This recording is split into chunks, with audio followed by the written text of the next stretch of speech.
sudah dijamin, maka jangan sampai hal itu membuat kita lalai dari tujuan yang belum dijamin.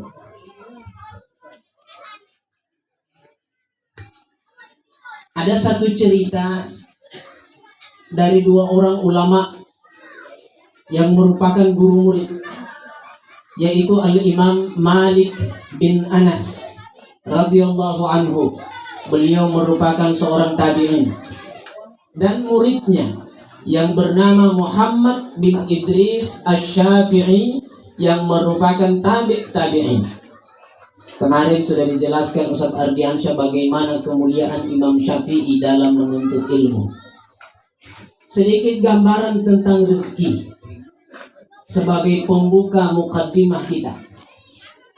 Pada suatu saat guru murid ini, Imam Malik dan Imam Syafi'i, berdebat.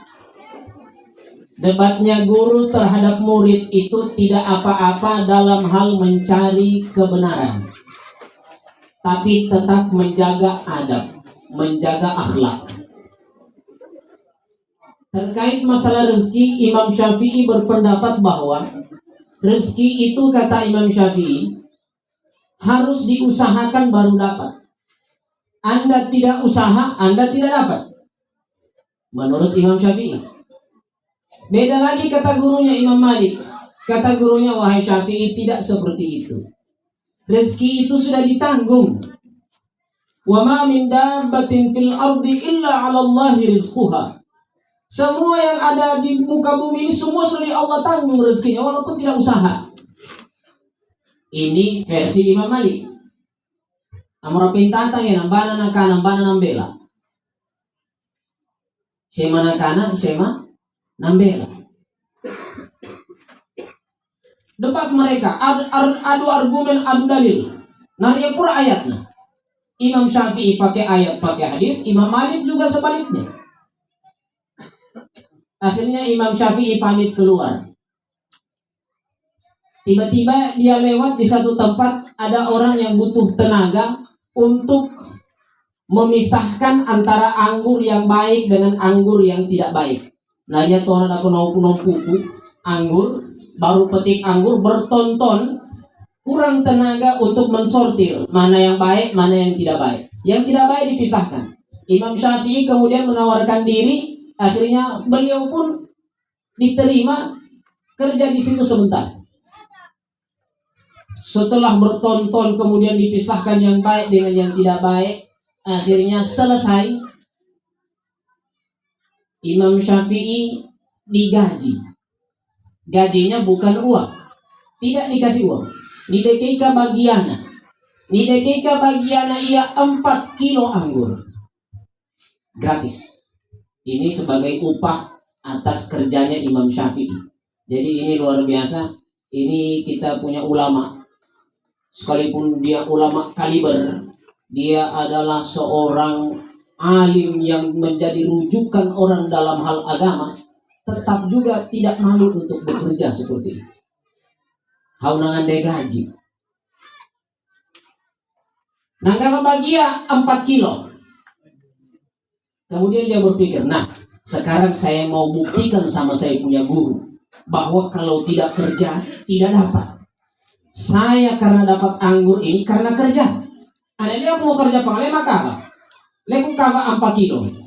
Dia sumringah masuk ke gurunya. Dia karena seorang murid yang taat. Murid itu akan selalu memberi hadiah kepada gurunya. Jadi panganehai 4 kilo di kavana. Nanguli ia rantai 4 kilo itu bagian 2. 2 kilo kayaku, dan 2 kilo ke guruku. Hadiah. Sekaligus dia mau membuktikan mereka punya perdebatan tadi mana yang benar. Masuklah dia dengan senang hati, senyum-senyum dia berikan kepada gurunya 2 kilo. Dibagi guru 2 kilo. Akhirnya Imam Malik pun makan anggurnya. Dia lihat Imam Syafi'i ini tersenyum-senyum. Nakuya iko, kenapa engkau senang sekali kelihatannya? Imam Syafi'i menjawab, wahai guru, saya senang karena saya ternyata bisa membuktikan bahwa rezeki itu tidak akan datang kalau tidak kerja. Kalau saya tadi tidak kerja, tidak capek-capek, tidak ada ini anggur yang kita makan. Kata Imam Malik, oh begitu. Nanguli-muli Imam Malik, nangiri-muli ya. Saya dari tadi duduk dalam rumah. Lalu aku mau kerja. Sekarang saya makan apa? Makan anggur. Mau kerjanya aku? Lalu mau kerja. Iko nangande anggur, jangan nangande anggur mulu. Saya mana kanan, saya mana bela. Dua-duanya benar. Tingkat keimanan, ikhtiar itu perlu kita perdalam lagi. Yang jelas bahwa ada rezeki karena ikhtiar, ada rezeki yang memang walaupun tidak ikhtiar juga tetap akan datang. Maka kita selalu bersyukur kepada Allah Subhanahu wa taala, dan pesan awal dari pembukaan ini, mukadimah ini, jangan sampai karena mengejar dunia kita lupa tujuan kita akhirat. Capek-capek kita hidup di dunia, kita lupa dengan kehidupan kita yang sesungguhnya kekal abadi nanti di akhirat. Salawat serta salam kita haturkan kepada baginda Rasulullah sallallahu alaihi wa alihi wa sahbihi wasallam. Saya kalau malam Jumat senantiasa mengingatkan untuk perbanyak salawat kepada baginda Nabi Muhammad sallallahu alaihi wa alihi wa sahbihi wasallam. Sesuatu yang disentuh oleh Rasulullah itu akan menjadi berkah. Mulut, lidah yang sering bersalawat kepada baginda Rasulullah, hidupnya akan berkah. Anak-anak yang dikenalkan dengan baginda Rasulullah, hidupnya akan berkah. Semua yang kena dengan Rasulullah itu tidak ada yang tidak menjadi baik, semua akan menjadi baik. Kita kenal bahwa Darul Hijrah, tempat hijrahnya Nabi Muhammad SAW itu namanya Madinah kita sebut. Kalau kita pernah haji atau nanti insya Allah umrah, semoga kita semua diberikan kesempatan untuk umrah atau haji ke Baitullah. Melihat Makkah, melihat Madinah, kita akan melihat kota Madinah, kota yang luar biasa indah dan subur dibanding dengan Makkah. Itu sekarang. Tahukah kita kalau kita membaca sejarah bahwa Madinah itu dulu namanya belum Madinah, namanya Yathrib. Yathrib ini adalah kota yang sebenarnya dihindari oleh orang untuk tidak didatangi. Agak-agak menakutkan kota Yathrib ini. Kota Yathrib ini dulunya adalah kota yang sering terjadi perang saudara di dalamnya. Di dalamnya ada kaum Yahudi dari Bani Khazraj dan Aus. Selalu berperang. Di Madinah, di Yathrib juga pada waktu itu ada satu virus. Virus itu yang juga menyebabkan kematian dari kakek Nabi Muhammad SAW, yaitu Hashim. Gara-gara virus itu. Jadi di Madinah ini pokoknya tidak enak lah dulu. Kapan Madinah itu baru kemudian menjadi kota yang luar biasa berkah, luar biasa indah, adalah sejak Nabi Muhammad menginjakkan kakinya di kota Madinah. Barulah kemudian Madinah itu di dalam riwayat dikatakan Allah angkat itu virus, ditempatkan ke satu daerah lain. Nilinja itu virus yang ada di Madinah. Berkah Nabi Muhammad SAW menginjakkan kaki di Madinah. Ini luar biasa Nabi Muhammad Sallallahu Alaihi Wasallam. Masuk Madinah melalui yang namanya Thaniyatul Wada. Kita sering menyanyi Tala'al Badru Alaina min Saniyatil Wada'i. Jadi lagu. Jalur masuk Madinah itu juga jalur yang luar biasa seram. Orang hindari kalau masuk Madinah melalui Saniyatul Wada. Tapi Rasulullah lewat di situ, sampai sekarang jalur itu yang menjadi pilihan utama orang kalau masuk Madinah. Padahal dulunya adalah jalan yang susah, jalan yang seram, bahkan tidak jarang banyak korban mati di situ. Itulah hikmahnya Rasulullah lewat situ supaya orang kafir tidak menyangka bahwa Nabi Muhammad akan keluar lewat jalan situ. Ini luar biasa keberkahan Nabi Muhammad. Masuk di Madinah, barulah dirubah namanya. Belum Madinah dulu, belum disebut Madinah, tapi disebut namanya Thaibah. Inilah lagu-lagu kita dengar, ya Thaibah, ya Thaibah, ya Dawal Ayan. Thaibah itu maksudnya adalah kota Madinah. Kota Madinah. Jadi ini semua berkah Nabi Muhammad sallallahu alaihi wa alihi wasallam. Jamaah yang dirahmati Allah.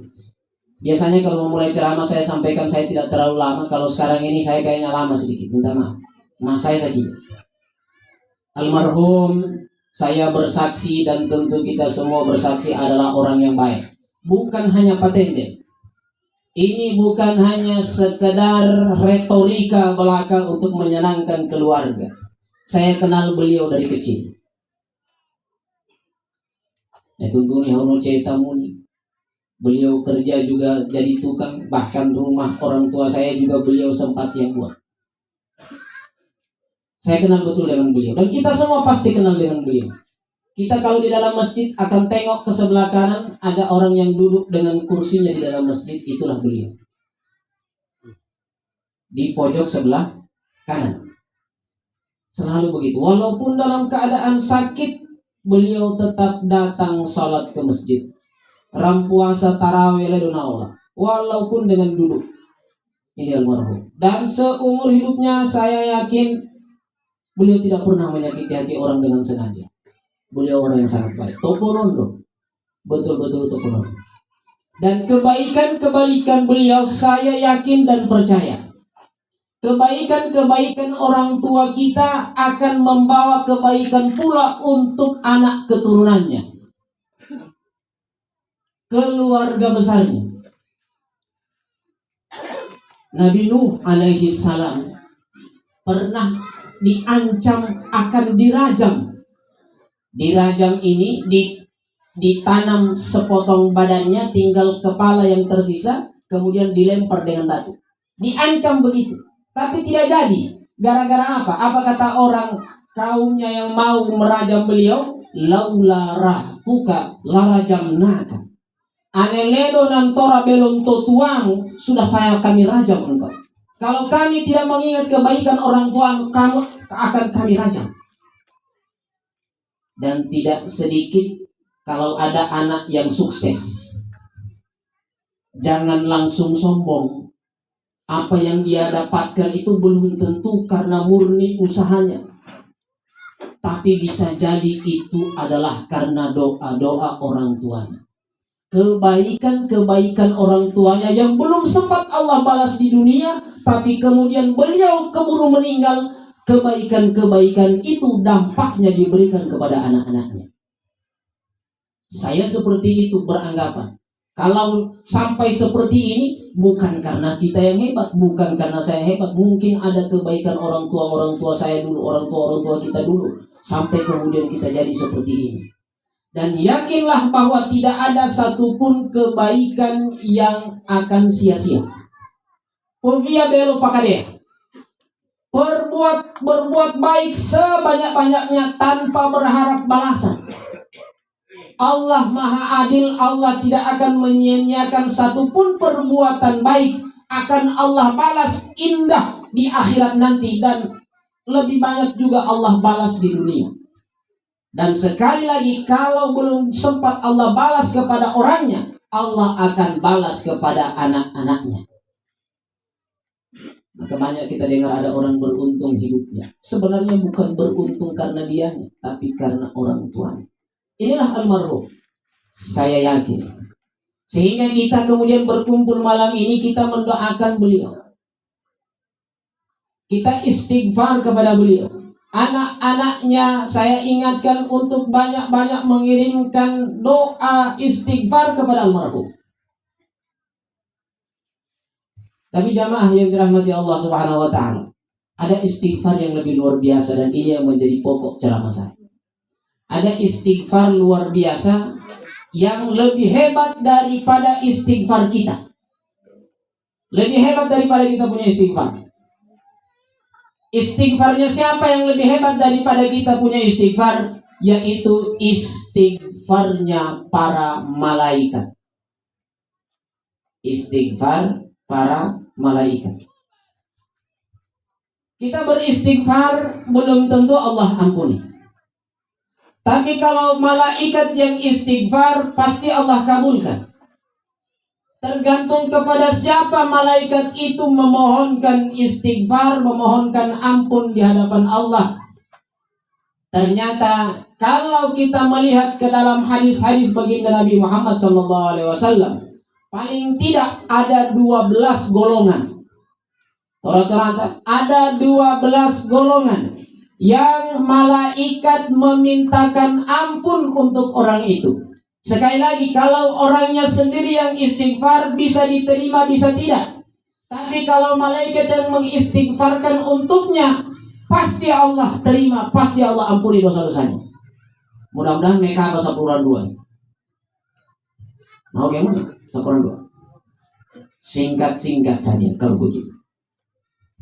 Yang pertama, di dalam hadis dikatakan bahwa jika ada seorang sebelum tidur, ia mengambil air wudhu, maka ada malaikat yang diturunkan oleh Allah menjadi pakaian baginya. Artinya menjaganya selama ia tidur. Dan malaikat itu sambil menjaga, dia memohon kepada Allah, ya Allah, ampuni dosa-dosanya karena ia tidur dalam keadaan berwudu. Jadi kita pura istighfar kita sebelum tidur, belum tentu Allah terima. Walaupun tetap juga kita baca. Tapi manakala kita amalkan ini sebelum maturu, Mojene taniru. Ane mojene kita dijamin oleh Rasulullah, ada malaikat yang turun menjaga plus mendoakan agar kita diampuni dosa-dosa kita oleh Allah Subhanahu wa taala. Amalan yang pertama. Nekutana membine. Ustaz berimba kami nasi bunga. Mamala kami mojene. Jawabannya mamala. Nita gika kobi akan sampai. Ane nojene lebaran aku ya. Ibu-ibu mau amalkan ini, mau wudu sebelum tidur, silakan walaupun dalam keadaan haid, dalam keadaan nifas, tidak apa-apa. Ini amalan. Hadisnya hadis sahih riwayat Ibnu Hibban. Yang kedua, yang kedua, semoga kita semua termasuk yang di sini.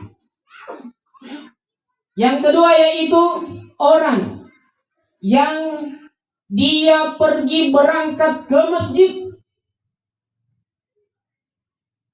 lupa waktu mpobah, belum memasuki waktu salat, dia sudah duduk di dalam masjid menunggu waktu salat.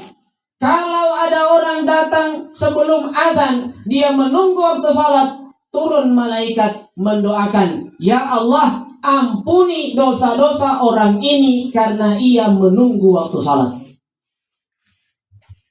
Ini yang kedua. Ada yang kita bisik banyak, apalagi pengurus masjid. No kau lumami mahuri masjid, no papangaji masjid, no bah. Didoakan oleh malaikat. Jam 12:05 kita azan zuhur. 11:30 dia sudah dalam masjid. Selama dia duduk selama 35 menit itu, doa malaikat tidak putus-putus untuknya. Mendoakan ampuni dosanya, ampuni dosa. Kalau malaikat yang berdoa, Allah akan mengampuni, pasti dan yakin Allah ampuni dosa-dosa. Amalan yang kedua. Amalan yang ketiga. Siapa itu? Yaitu orang-orang yang berada pada saf pertama dalam sholat. Berada dalam saf pertama dalam sholat. Rasulullah SAW bersabda, Innallaha wa malaikatahu yusalluna ala saffil muqaddam. Sesungguhnya Allah dan plus para malaikat bersalawat-salawatnya malaikat ini adalah memohonkan ampun. Memohonkan ampun untuk siapa? Orang yang berada ketika sholat, dia ada pada saf pertama. Begitu muhaingin, atau bola, ane, juma khususnya. Nah, dia kita akan tipuri-puri. Dan aku suri kauluna. Karena ni kafe toy bola. Kamay maju, isi sa kauluna. Nemo kami tipuri. Bukan karena hanya sekedar supaya masalah keindahan, Tapi komunion diajak, kita diajak, dipanggil supaya dapat doanya malaikat di situ. Ini bukan sembarang ajakan. Ini ajakan yang baik. Memang kurang koli kita di kabe.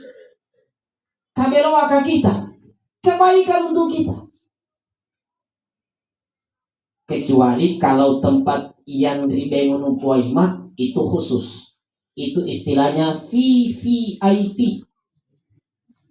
Memang manguli kita, kami uli ustad, ise mari kauluna, nah oke pahalana. Tiba-tiba kami pramuri puri. Kami pramuri kauluna. Nah kami Puaima, mata pak, dora tamai Puaima. Ane anurisya itu VIP. Untuk siapa? Imam dan naib. Ane baru mapiya Puaima, ise mau mempahari bengona. Masalah baca Puaima, saya mau tasur di bengona. Tiba-tiba maparasulay Puaima sementara no sambaya, saya mau ganti na. Nah ini gunanya yang VIP ini, jangan dikorek, jangan sembarang. Kecuali pangannya no sambaya mo sudah imamnya sudah maju masih kosong baru isi. Karena biasalah kalau sepatu bangun itu komium. Padahal saya ini adalah mengejar pahala. Ini hadis agak panjang sebenarnya. Innallaha wa malaikatahu yusalluna 'ala shaffil muqaddam. Allah dan malaikatnya bersalawat kepada orang yang ada di saf pertama. Lanjutan dari hadis itu, ini untuk mania almarhum Dewa. Dan bahwa malaikat memohonkan ampun kepada orang yang azan di masjid sepanjang suaranya didengar. Sandy, Bapak Dini, ya. Allah mengampuni, malaikat memohonkan ampun kepada orang yang azan sejauh suaranya terdengar. Luar biasa. Ini amalan dianggap enteng, bahkan kuyamu ini agak gila. Hanya azan, padahal itu yang kita cari bekal hidup kita menuju akhirat itu di situ. Ini luar biasa. Ya. Jangan yang dirahmati Allah, sudah tatap. Bertiga. Yang keempat, ane pangane sebelum no sambaya, atau nonton moraka sambaya. Ketika no sambaya, ia dikauluna. Kemudian yang keempat ini, orang yang setelah selesai salam imam, selesai salat, dia duduk dulu untuk zikir. Duduk dulu untuk zikir. Dan jangan dianggap enteng. Doanya sama malaikat. Malaikat kalau yang menunggu salat tadi didoakan diampuni dosanya, begitu juga ketika naupuno sambaya nonturo ya sampalai berzikir, Allah kemudian mengutus malaikat mendoakan, ya Allah ampuni dosa-dosa orang ini. Luar biasa. Makanya kita agak heran sebenarnya kalau ada orang naupuno sambaya salam assalamualaikum warahmatullahi wabarakatuh, langsung keluar. Alasannya kenapa? Bid'ah. Tidak boleh zikir berjamaah katanya. Memang mau zikir botong-botong. Kalau memang Anda berpendapat zikir sendiri-sendiri, tidak boleh zikir berjamaah, ya silakan Anda zikir sendiri. Mau langsung subuh. Kalau Anda tidak sependapat dengan kami Ramasigi, bahwa semua ini amalan kami, tradisi yang diajarkan guru tua, imam ahlus sunnah wal jamaah, semuanya seperti itu, silakan Anda zikir sendiri, tapi jangan keluar dari masjid. Justru yang menyalahi sunnah Nabi adalah orang yang belum berzikir, salam langsung keluar. Ini yang salah, ini paham-paham yang jangan sampai masuk ke kita. Tiba-tiba mau sampai botol, sampai sunam. Banyak yang seperti itu. Dan kami tahu itu alasannya duduk bersama orang yang melakukan hal bid'ah itu dosa juga. Berarti dosa pura kita. Padahal justru kita diperintah oleh Nabi, jangan langsung keluar, zikir dulu. Cuman kita, ya yang muni mungkin karena kesibukan di luar, kita tidak bersuudzon, ya. Apalagi ada puasa biasa sampai subuh. Ane pertama pertama bertahan sampai selesai salawat 10 kali, ditutup dengan fi kulli lamhatin wa nafasin bi adadi fi kulli lamhatin wa nafasin adada mawasiyahu ilmullah. Dan ada di tangan puasamu doa pertama nih subuh santanga masih dong nali sampai kau pun puasa siang. Tambah sedikit orang yang tertinggal sampai finish dari zikir subuh itu. Padahal kalau kita mau bahas itu zikir-zikir subuh yang kita amalkan selama ini itu zikir top semuanya. Zikir luar biasa semuanya. Jadi itu amalan yang keempat. Apa kira-kira seperang dua? Yang kelima. Ini juga dalam posisi sholat. Sabda baginda Nabi Muhammad sallallahu alaihi wasallam bahwa ketika imam mengucap ghairil maghdubi alaihim waladdallin, ucapkanlah amin, dan malaikat juga mengucapkan amin. Setelah itu kata Nabi apa? Barang siapa yang mengucapkan amin bertepatan sama-sama dengan aminnya malaikat, maka Allah mengampuni seluruh dosa-dosanya yang telah lalu. Barang siapa yang aminnya dalam sholat berjamaah bertepatan dengan aminnya malaikat, maka digandeng aminnya dengan aminnya malaikat, dibawa ke hadapan Allah, langsung diampuni semua dosa-dosanya yang telah lalu. Ternyata yang selama ini kita lakukan adalah sudah banyak merupakan wasilah atau media untuk pengampunan dosa. Banyak sekali. Dari apahi alimahi dong. Sudah banyak orang yang terkait di dalam. Luar biasa. Ya. Yang keenam, diseringkas-ringkas. Yang keenam, yaitu orang yang menjenguk orang yang sakit. Orang jenguk orang sakit ini bukan sembarang perhatian, tapi ini merupakan waktu mustajab. Allah kabulkan doa, sekaligus Allah turunkan malaikat mendoakan orang yang datang berkunjung kepada orang yang sakit. Bahkan kita dianjurkan. Ini adalah sunnah Nabi yang luar biasa. Sunnah Nabi mengunjungi keluarga, saudara, kenalan, kerabat, teman kerja yang sedang sakit. Dimanapun itu, di rumah maupun di rumah sakit. Itu pelajaran buat kita agar kita bersyukur atas kesehatan, plus modal luar biasa ampunan dari Allah. Yang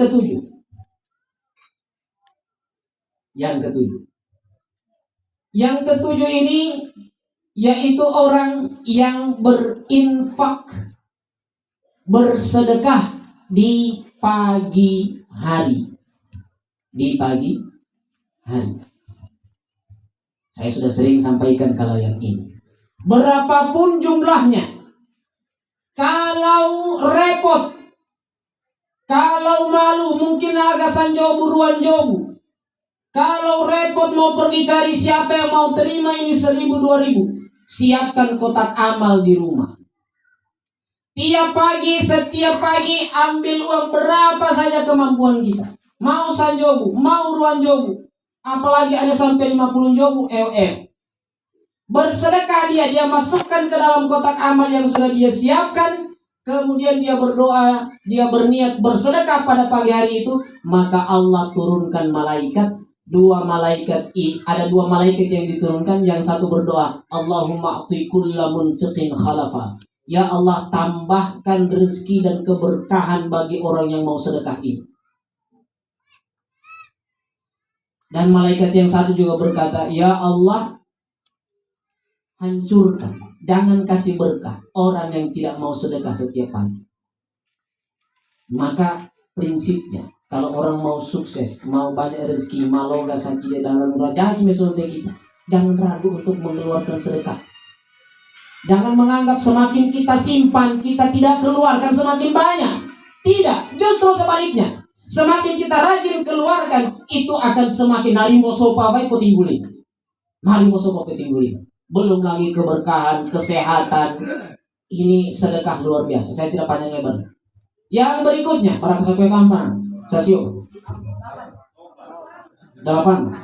Nomor 11 dong sama tangan. Yang berikutnya, berarti yang ke-9 sekarang. Yang ke-8, yaitu orang yang senantiasa sholat subuh dan sholat asar berjamaah. Sholat subuh, sholat asar berjamaah. Kenapa bisa begitu? Dalam hadis dikatakan, malaikat akan turun setiap pagi dan akan menghadap kepada Allah sebelum maghrib. Malaikat itu ketika dia menghadap Allah, Allah tanya, bagaimana hambaku engkau tinggalkan? Melapor malaikat, ya Allah, tadi waktu saya datang, dia sholat berjamaah, waktu subuh. Waktu saya mau pulang, sebelum saya pulang, dia sholat berjamaah juga. Sholat jamaah apa? Sholat asar. Maka ya Allah, saya datang, saya pergi, dia sholat berjamaah. Ya Allah, ampuni dosa-dosanya. Minta ampun lagi malaikat untuk kita. Wah, luar biasa. Ini amalan yang top. Kalau kita mampu laksanakan, paling tidak salah satu.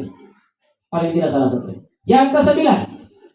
Ke-9 yaitu orang yang mendoakan orang lain tanpa orang lain itu tahu. Orang yang mendoakan orang lain tanpa orang itu tahu. Ini namanya ad-du'a ala zahril ghaib. Berdoa tanpa orang yang kita doakan itu tahu. Ini doa yang paling tulus. Ketika kita berdoa seperti itu, apa yang terjadi? Malaikat akan membawa doa kita plus melapor kepada Allah. Ya Allah, sebagaimana dia tulus mendoakan orang lain, maka kabulkan juga semua hajat-hajatnya, ampuni dosa-dosanya. Malaikat berkata, walaka misluh, walaka misluh. Kalau engkau berdoa kebaikan untuk orang lain, kebaikan itu terlebih dahulu akan sampai kepadamu. Begitu mau kita, mohon maaf ini, para caleg, aku doakan kita. Saya doakan kami doakan juga saya. Insya Allah terkabul. Tapi tidak mungkin dulu semua. 126 orang yang dulu cuma 7. Dan apa mengasih pembela? Nanti dilihat siapa yang paling tulus. Siapa yang paling tulus. Dan kalau yang kita kaitkan yang pertama tadi, siapa yang paling berusaha. Insya Allah dimudahkan semua urusan. Yang berikutnya, para kesabaran 10. Saya batasi sampai di 10 saja. Yang terakhir, orang yang mengajarkan kebaikan untuk orang lain. Orang yang mengajarkan kebaikan untuk orang lain. Siapa itu? Guru-guru kita. Habib Idrus bin Salim Al-Jufri. Kita setiap kali Fatihah selalu kirimkan Fatihah untuk beliau. Khususan ila ruh sahibil maqam Habib Idrus bin Salim Al-Jufri. Bahkan ikut Habib Segaf bin Muhammad Al-Jufri. Siapa saja guru-guru kita yang pernah memberikan kita ilmu, kebaikan kita rasakan sampai kita jadi seperti ini, semuanya berhak dan kita wajib untuk senantiasa mendoakan mereka semua.